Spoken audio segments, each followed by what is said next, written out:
home plate, we're getting back to the biggest hits and best variety on 107.7 The Bronx. 1077 The Bronx and 1077thebronx.com. Winner of 3 2026 Intercollegiate Broadcasting System Media Awards, including for Best On-Air Pledge Drive for our first ever Radiothon, Best Giveaway for Wake Up Riders Morning Bagel Run, and Jewelry Spree, and Best Station Poster by Jake Goebel for Scream Screen. This is High Stakes, and this is Nolan McCaffrey. Thank you for joining me on this great Saturday evening. 9:07 to be exact. Some very good, a very good time for sports, as you know, the weather is getting a little warmer. I mean, tomorrow it's gonna be in the high 60s, and obviously this week is gonna be in the 70s here in Lawrenceville. So it'll be good to get outside. I believe, if I'm not mistaken, we have daylight savings tomorrow. I could be wrong. I don't know. But I think we have daylight savings, or maybe it's the next week. I don't know. But we're very close to, gaining that extra hour of daylight, even though we might be losing an extra hour of sleep one of these nights, which obviously is not the best thing in the world. But you know what? It is what it is. But listen, weather's getting better. You see, baseball is you can say about to start for the MLB season, but the WBC is in full swing. We'll talk about that. NBA, their regular season coming to an end in the final month that we have, and then it's NBA playoffs, NHL playoffs. We'll also be talking about the NFL draft in a couple weeks. So a lot of stuff to talk about.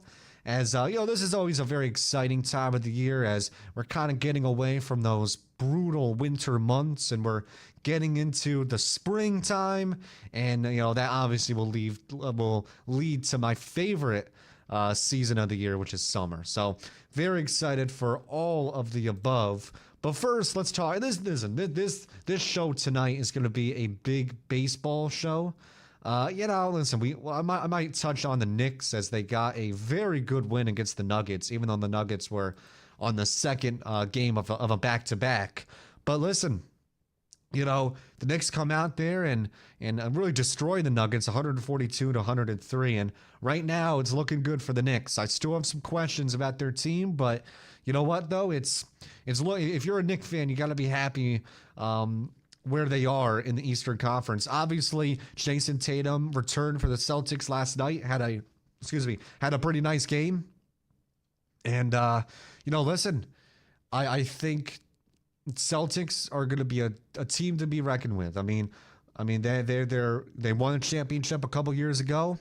They are obviously one of the best teams in the East without Jason Tatum. Now that they get Jason Tatum back, you can obviously expect some better things from their offense, especially. And then obviously you got Detroit. And, I said this last week. I think Detroit's a good team. I still think they're a year away. They're a very young team. And, I think they might go far into the playoffs depending on the matchup they get. But I don't see them, winning a championship with this group just yet. Maybe next year. And obviously you have Cleveland and all that stuff. Again, it's going to be an interesting NBA playoffs, as, listen, a lot of people have a lot of problems with the NBA regular season, and deservedly so. But I have to say, though, that the NBA playoffs is one of the best playoffs of the major four professional sports in this country. And I'm really excited for them, as we are about a month out. Obviously, we have the NCAA tournament in between, so that'll be good, and a lot of good teams. Obviously UConn had a bad loss today, but they're a good team. Arizona, Michigan, Florida. I mean, it's going to be a good tournament, which I'm excited for. But forget all that. Let's talk about some baseball here. Let's primarily talk about the WBC, as it's in the second day of the pool games. And listen, we had some great games. I mean, Ohtani with a big grand slam yesterday morning, and then this morning against South Korea hits a big 2-run homer as Japan is 2-0. You look at where the U.S. is right now is they right now are losing to Great Britain 1-0, which is kind of astonishing, I have to say. I would not have expected that at all. But, listen, they're a good team, the USA. And, when you look at the USA, their lineup is as good as it gets when you have Judge and Harper and Schwarber and Bobby Witt. And for some reason, Bobby Witt isn't in the lineup tonight. I have no clue why. You obviously have Gunnar Henderson. You got the outfielders Buxton and Terang and a lot of those guys. You obviously have Cal Raleigh behind the dish as well as Will Smith. And, the big thing, though, is for the U.S. is they got to execute when it matters most. You look at last WBC in 2023 against Japan, they only scored 1 run, and they had a great offense that go around, and they just didn't score when they needed to the most. Right now they're losing 1-0 to Great Britain. I expect them to go out there and come back and win this game, but it's a little you're getting a little nervous here as the USA just made out in the 4th inning, so we're going to the top of the 5th with Great Britain leading 1-0. Again, it's very simple with this team. Pitching wise, Skubal, he's only going to pitch 1 game, but we obviously know what Skubal can do. And listen, I'm not worried about the pitching staff. You have Webb, who's a very good pitcher in his own right, Paul Skeens, who might be the best pitcher in the league, and obviously Nolan McLean. And if you're a Met fan, you know how good this kid could be. Again, it's going to come down to what can they do in the big spot. And, so far tonight, not doing too much, but we'll see how the rest of the next 5 innings will go in this game against Great Britain. But really, I was saying this, for me, the WBC really starts next week when we get into the playoff games. Obviously you have teams like Japan and the United States who will make it. Mexico, who's a contender, Venezuela, Colombia, they're contenders as well. And obviously Dominican Republic. I think Dominican Republic, I think there's the big 3 of the WBC, which is Japan, obviously won it last time in 2023. And you look at obviously the United States and the Dominican Republic. The DR has as good of a line. I have questions about their pitching staff, but as good of a lineup as there is in the WBC when you have, Perdomo, Ketel Marte, Soto, Julio Rodriguez, Manny Machado, Tatis, just to name a few. Listen, they're going to be a contender as well as Puerto Rico, even though they have a couple of their higher tier players not playing in the WBC. They're going to be tough to beat as well. So really a good tournament so far. Venezuela right now leading Israel 10-2. Panama winning 2-1 over Puerto Rico right now, which is a little interesting there, as Puerto Rico is, like I said, is one of the favorites in this tournament, but Panama is no joke. Right now, Canada is defeating Colombia 8-2, which is interesting as well. And then maybe the game of the day was the Netherlands playing Nicaragua, and Ozzy Albies with a big 3-run walk-off 3-run homer to win it in the bottom of the 9th inning, which was a tremendous highlight.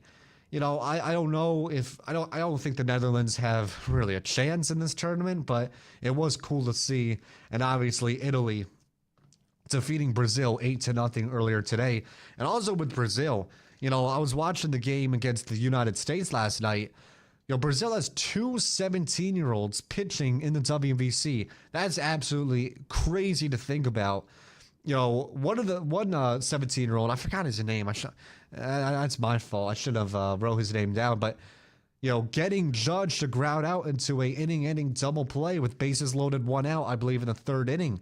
That was a great highlight. Imagine 17 years old, a high school pitcher. He pitches in high school, getting Aaron Judge, who is one of the best hitters of all time, to ground out into a double play. That's absolutely tremendous for that kid. And, you look at the game excuse me, look at the game last night. I mean, the Netherlands, I mean, not the Netherlands, Brazil with 17 walks against the United States. I mean, listen, you're not going to win many games with your pitching staff surrendering 17 walks. It kind of reminds me of the Mets against the Dodgers in the 2024 League Championship Series. I mean, they were walking so many Dodgers hitters. Maybe not to that extent. I mean, 17 walks is absolutely insane for one game. But hey, I mean, listen, I mean, Brazil, listen, they kept it close. I mean, you saw Manny Ramirez's son hit 2 home runs, including a big lead-off home run. And they kept it close a little bit there, but they were just no match for the United States as they won 15-5. But right now for the States, I mean, it's all against Great Britain right now. They're losing 1-0. Top of the 5th inning, 1 out. We'll see what happens in that game as obviously the U.S. is I mean, listen, they're gonna make the playoff tournament. It's just you want to win these games. You want to be going into the tournament with some good momentum. And obviously, if they lose to Great Britain, that kind of hurts it in a way. I'll just say that. But all in all, listen, very good tournament so far. It is only going to get better as we get into the later stages of it. As I said, I mean, when you get, imagine getting a game like United States versus the Dominican Republic. I mean, that's as good of a game as you could get. Japan against Mexico. I mean, that's a great game as well. So I'm excited for it. Again, I said this last week. You don't have to be a big fan of this. I understand that. But what it does is that it gives you something to watch. I mean, we'll talk about some Mets and some Yankees as well later into the show.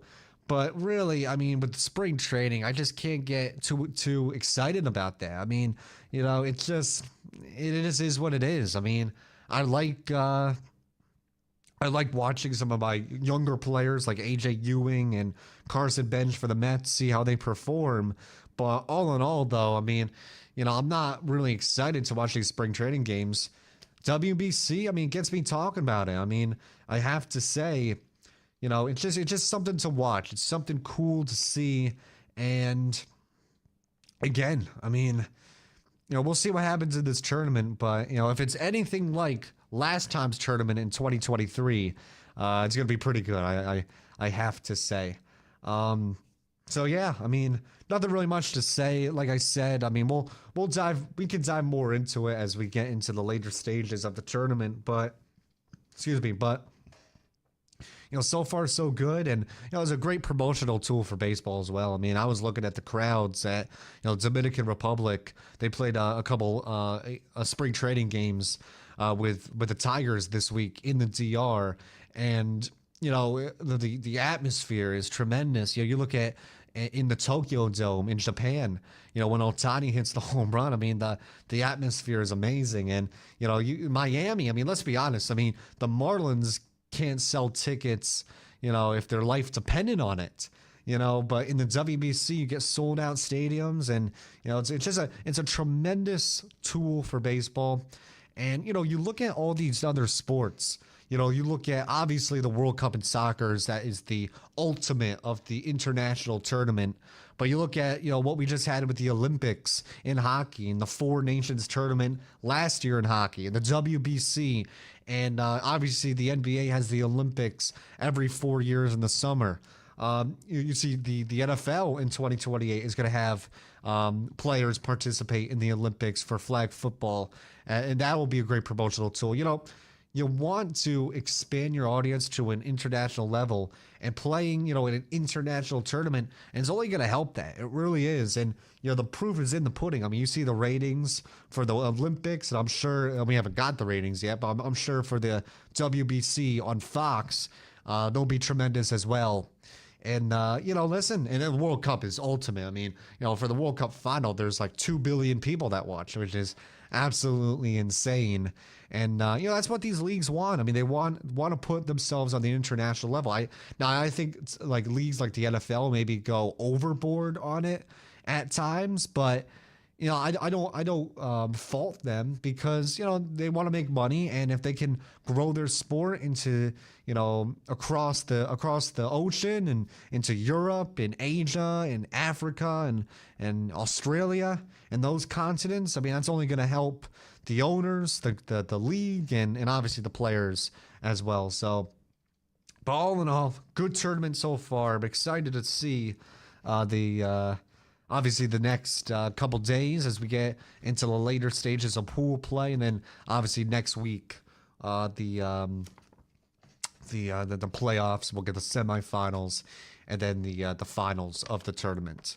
But very excited for it. Very good tournament so far, and we'll continue to talk about it. Up next, we'll talk about some Mets here as we get about couple weeks away from opening day. As like I said, weather's getting nicer.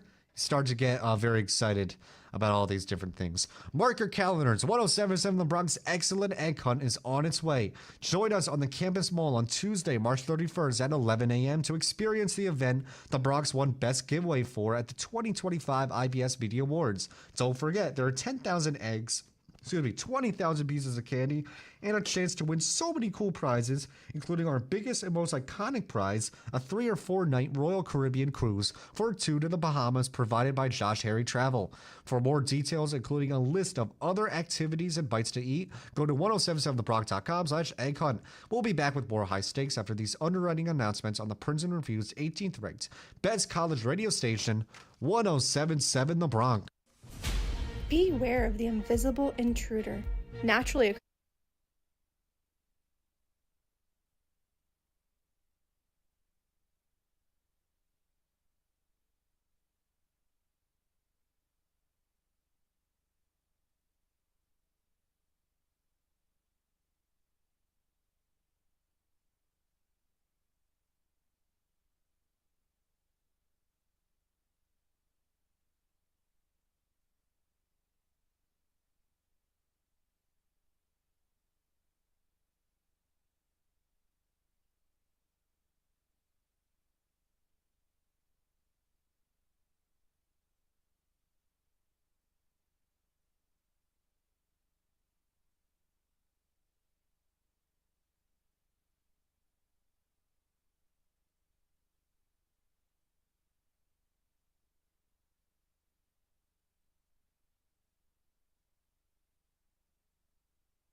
Replicate a true and authentic crunch. Osteria is more than artisan pizzas. It's an exceptional dining experience. Their fire-roasted entrees are to die for, roasted in a 900-degree Pompeii-style terracotta brick hearth. Choose from a classic chicken parmesan, an Osteria burger, eggplant parmesan, and more. Outside of their grand assortment of lunch and dinner options, Osteria Procaccini offers a coffee bar. Grab an Americano, a latte, espresso, or any of their other coffee options after dinner. Visit one of their 2 locations in Pennington and Crosswicks, or see what they have in store for your palate online at getforky.com. 1077 The Bronx is very exciting news. Our new video stream is officially live. Now you can listen to The Bronx on air, online, and on the app now to watch your favorite student shows live on The Bronx YouTube channel and Facebook at 1077 The Bronx, including Bronx After Hours, Tri-State Sports Ramble, High Stakes, The Journey Across the Sports World, Cliff Notes, and now Wake Up Rider. Keep it tuned to The Bronx to listen and also watch your favorite student shows now and into the future. Welcome back to High Stakes on your 5-time National Association of Broadcasters Marconi Radio Award nominated station, 1077 The Bronx. All right, 9:30 the time here. We got about 30 minutes left in the show. Quick note here. Obviously, last night, a big trade in the NFL. Max Crosby going to the Ravens for 2 first-round picks. It's kind of interesting. I thought he was going to go to the Bears. I thought that was the perfect team. But for the Ravens, I mean, listen, they need some help on the defensive line. You get one of the best edge rushers in the league. Does this make them Super Bowl contenders? I think they were already Super Bowl contenders. Last year for Baltimore, it was a very weird year. Lamar was hurt for a little bit. Derrick Henry got off to a really slow start, and they still almost made the playoffs. I mean, if Tyler Loop makes a chip chop, I don't know how to pronounce that thing. I don't know, but if he makes an easy field goal, they win that division, and who knows? I mean, maybe they beat Houston in the playoffs. I mean, Pittsburgh gave them not even close to a game in the wild card. I mean, that was just terrible offensively, and I love Aaron Rodgers, but that was just awful. Who knows? Maybe Baltimore beats Houston in that game, especially the way C.J. Stroud played. But again, going back to the Ravens. Good move. I mean, 2 first-round picks are a lot, but Max Crosby is one of the best defensive players in the league. And I think if you get him in a good system, and that's what the Ravens have, I think you're only going to see the best of Max Crosby to come. So quick note about that. DJ Moore also going to the Bills. That helps them. I mean, I really felt they needed a number 1 receiver. Now, I think DJ Moore, I mean, he's not Justin Jefferson. I mean, he's probably on the lower tier of a number 1 receiver in the league, but he still is a number 1 receiver, and that helps their wide receiver room for Josh Allen and the Bills. But anyway, let's get back to what we were going to talk about in this segment, and that's the Mets. I mean, obviously we have about less than 3 weeks away from the start of the regular season. And, we haven't really done a whole lot of the Mets or the Yankees or even Phillies. So I felt, at this point, we should dive into what they're looking like as we get close to the regular season. And, obviously this is a huge year for the Mets organization. You're coming off a really just disastrous 2025 season where, in my lifetime, I don't think there was a team with more hope beginning of the season than that team. I mean, maybe you could talk about 2016 Mets because they made it to the World Series in 2015, but I really felt that with the season that they had in 24, going to Game 6 of the League Championship Series, and then adding Juan Soto, and also keeping Pete Alonso as well as Sean Manaea, I was as excited for last season as I've ever been for a Mets season, and they started off tremendously, 45-24.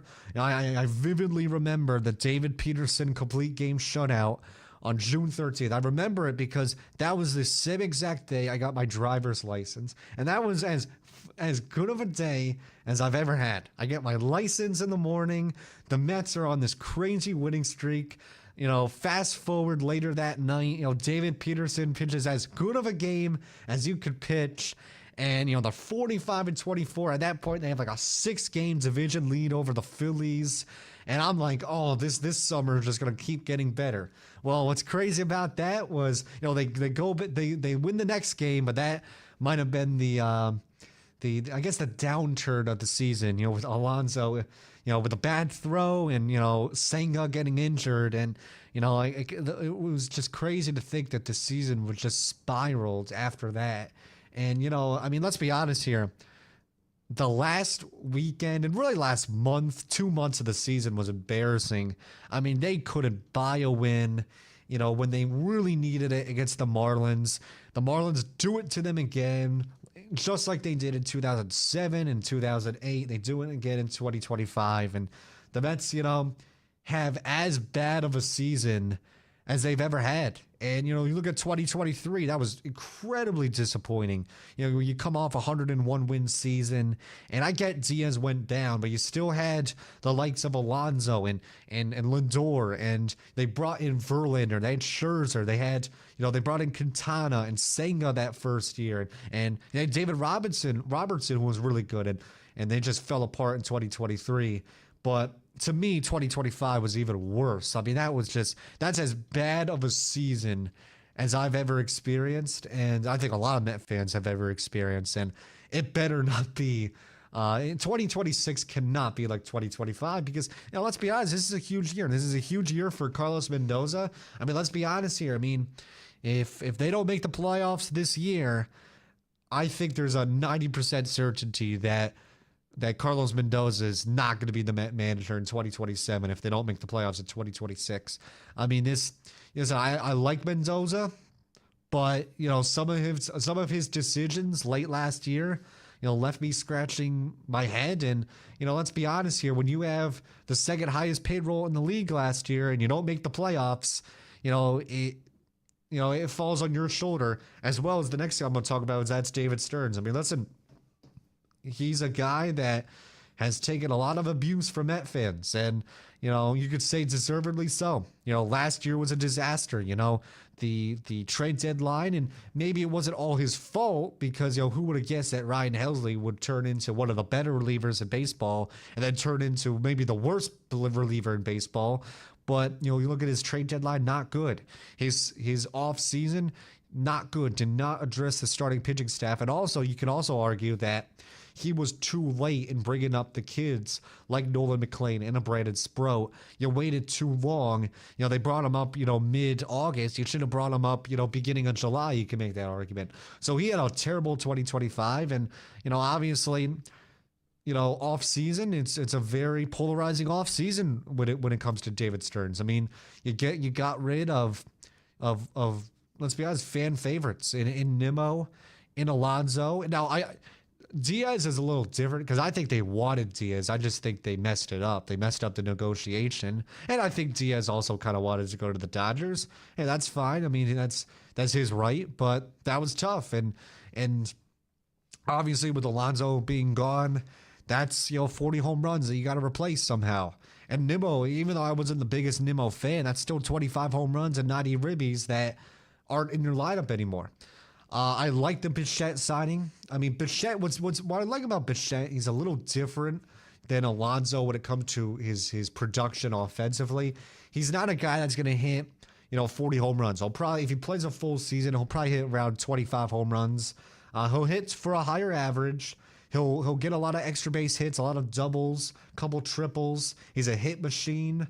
Obviously, last year in 139 games, 181 hits, 44 doubles.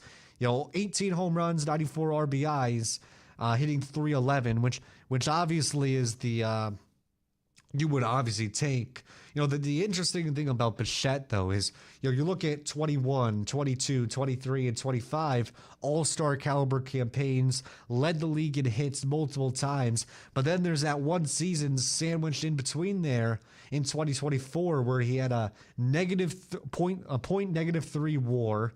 4 home runs, hit 225 with a 598 OPS. I don't really know what to make of that. I sure hope that's not the season we get in 2025, but I don't expect that. Listen, one thing that I do like about this team is that they have a lot of gamers. You look at Marcus Semien, who's a World Series champion. Obviously, last year, he had a 660 OPS. He can't have a 660 OPS, but you look, the positive about Semien is he's a Gold Glove level defender.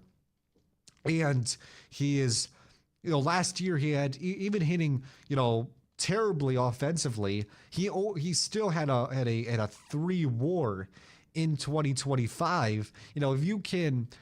If he can just get a little better offensively, get to a 740 OPS and give me 22 home runs, with his defense up the middle with Lindor, that's going to be a really useful ball player. You look at Luis Robert, the trade they made, sending Luis Angel Acuna to the White Sox. Here's the thing about Robert. We obviously know he's a plus defender. And one thing, going to the Mets defense, I understand a lot of Met fans have issues about, hey, Polanco, he's never played first base before, Bichette has never played third base before. That is true, but I think you can at least get those guys to be average defenders at their positions. What you can't argue, though, is that they got much better defensively up the middle. Obviously, you still have Lindor, but you have Semien there, who's a Gold Glove level defender, and you have Luis Robert, who's a plus defender in the outfield, and also like Juan Soto moving to left field. I've been calling this since last year. You look at, why did Juan Soto play right field at Yankee Stadium? Well, he played right field at Yankee Stadium because of the short porch. It's easier to play out there because it's one of the most shallow right field fences in baseball at Yankee Stadium. You look at left center field in Yankee Stadium, that's one of the deepest. For the Mets, it's the complete opposite. Left field, left center field in Citi Fields is very shallow. It's a lot easier to play. So I think Soto will be better in left field. And obviously right field is probably looking like it's going to be Carson Bench. He's a plus defender, so they're going to get better defensively. But going back to Robert, though, I understand that you look at Robert, his 2023 was tremendous. 38 home runs, I believe had 38 doubles as well. Tremendous all-star campaign. He's never quite since then recaptured that magic. Part of that is he's been with a dysfunctional organization in Chicago, a losing culture, and it's hard for a young player to rise above that, and he kind of just got taken down with the dysfunction of that organization. I mean, there's no arguing that his last 2 seasons in 2024 and 25 were absolutely terrible. But what the positive I'll say about Robert is that you can bank on him getting better, and I think he will be better this go around, this season in 26 that he has in the last 2 seasons. But also, let's be honest here, even if Luis Robert Jr. puts up the same production as he had in 2024 and 25 in 2026, which is not that good, but even if he put up the same exact production, it would still be a huge upgrade over the center field garbage that the Mets got last season. Combining, Tyrone Taylor, who's a pro, but let's be honest, had a sub 600 OPS. Jose Siri which I had some hope for Jose Siri going into last season. He was he was terrible. He was terrible at the beginning of the season, where he had 1 hit in the first 2 weeks of the season. Then he got hurt. For pretty much the whole year. He comes back late into September and played terribly.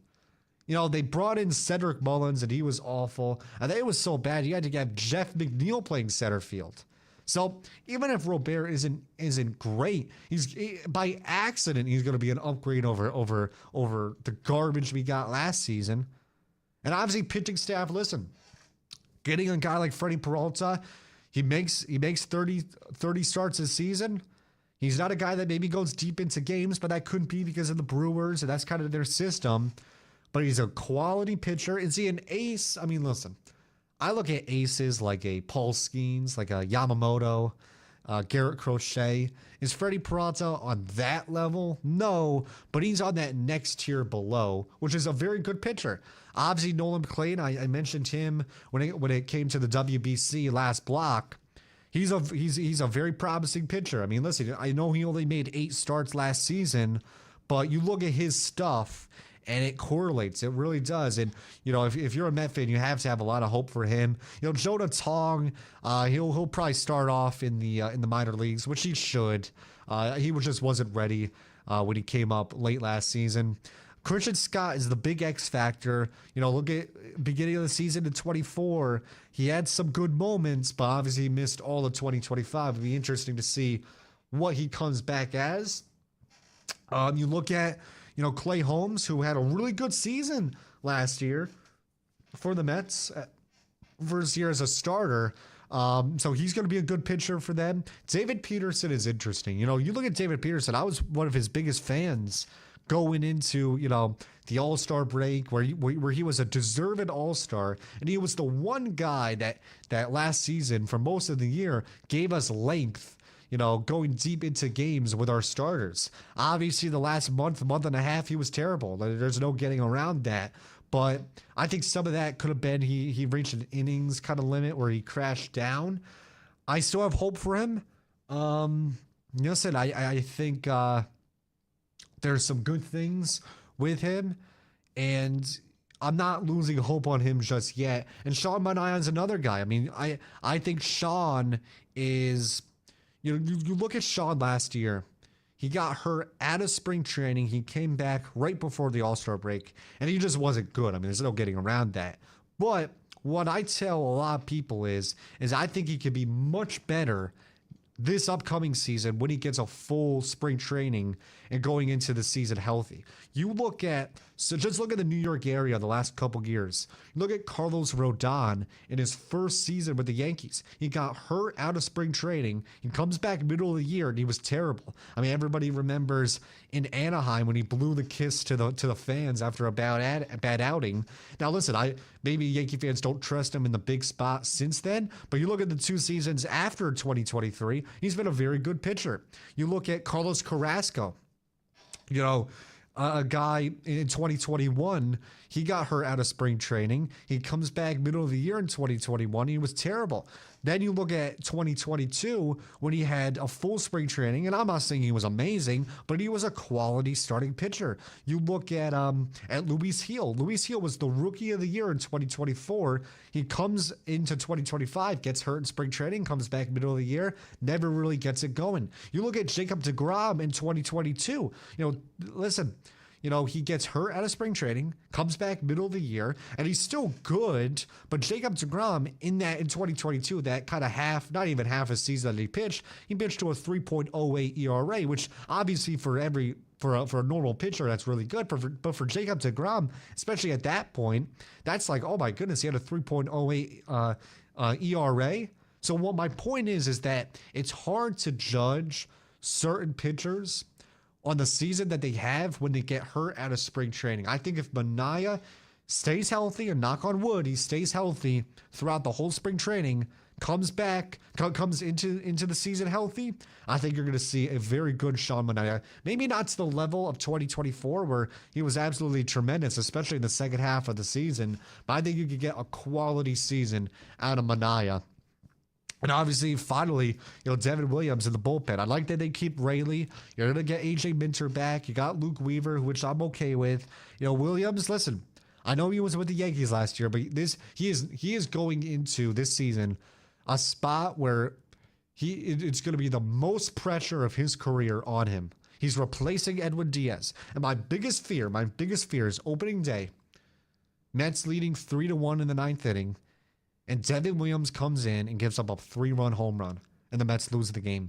That's my biggest fear. Because obviously, listen, closers will blow games. Mariano Rivera, the greatest closer ever, blew Game 7 of the World Series. He also blew a couple other playoff series as well. So even the best blown games happens. But for Devin Williams, it cannot be the first game. Because if it's the first game, I don't think he'll ever get off the map. Because I think all of the Met fan base will turn on him the first game. We obviously know a blown save is going to happen. It is what it is. That's just, going through the course of the season. But I need that blown save to be in July, where Williams has already had a good season up to that date. It cannot be the first game of the season because I don't think he'll ever recover from that. But all in all, listen, I kind of went through the whole thing with the Mets, the whole outlook this season. I'm excited for the season.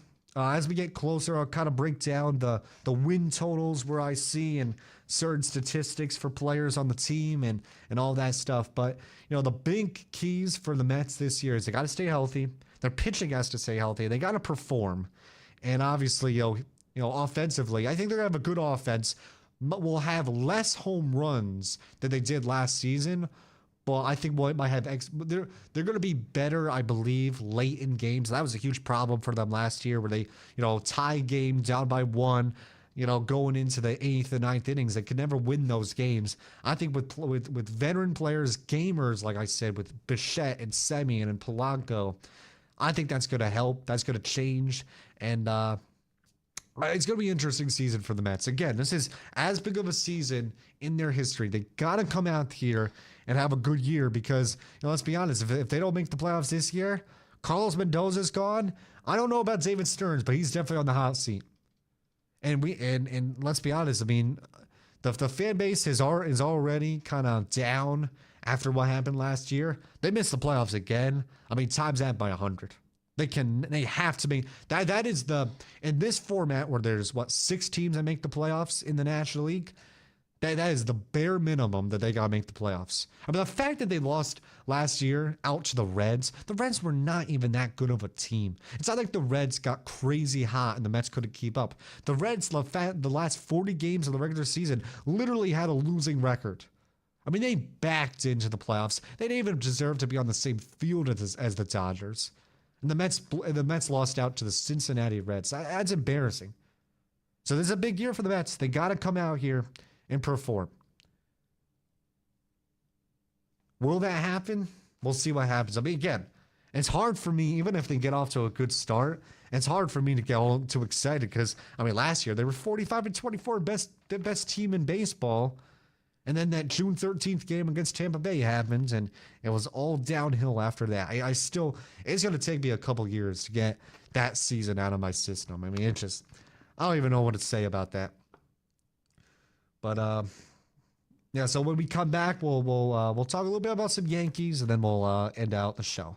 If you build it, our Rider Bronx will devour it, introducing the contest that will cement your legacy at Rider University forever. Announcing 1077 The Bronx first ever Build the Ultimate Bronkwich competition. Be the Bronc who creates Rider's new signature sandwich to be served at Mother's Pub and on the You Cuz Yellow Food Trailer, and we'll send you and a guest on a Royal Caribbean for 2 to the Bahamas from Josh Harry Travel. However you slice it, this contest eats Bronx. Go to 1077thebronx.com/buildabronkwich for complete details and how you can enter to win. We'll be back with more high stakes after these underwriting announcements on your 3-time 2026 IBS Media Award winner, 1077 The Bronx. Okay, it looks like we've landed on what the Earthlings call a college.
Pennytown Pub is open 4 to 9 p.m. Sunday through Thursday and 4 to 10 p.m. every Friday and Saturday. The craft beer on tap is always rotating and the food is always hot at the Pennytown Pub in Pennington. To read the menu, view hours, and to check out the weekly specials, it's getforky.com. Hurry up, the food is getting cold. There's so much happening this spring at 1077 The Bronx, which means there's a lot of behind-the-scenes content to be seen. Funny reels, station highlights, sponsored trips, and exclusive moments are just a few of the reasons why you should engage with The Bronx on social media.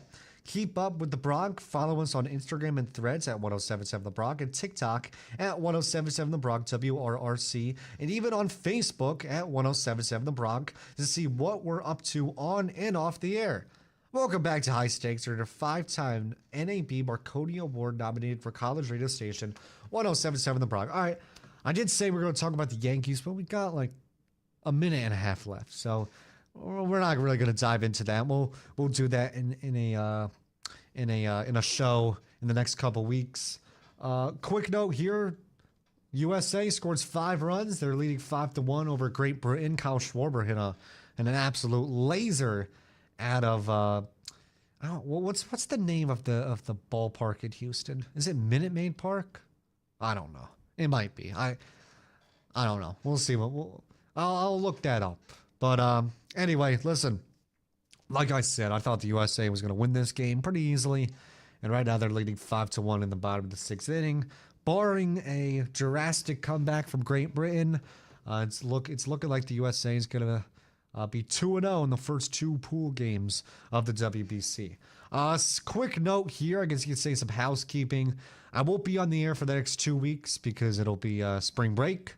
So I will not be in Lawrenceville, New Jersey for my show on March 14th or the 21st. So my next show will be March 28th, 2026. And by that time, it'll already be the beginning of the MLB season, and the WBC will be over, and we'll be just really like 2 weeks away from the NBA playoffs. So a lot to get into during that show. Thank you for listening to High Stakes.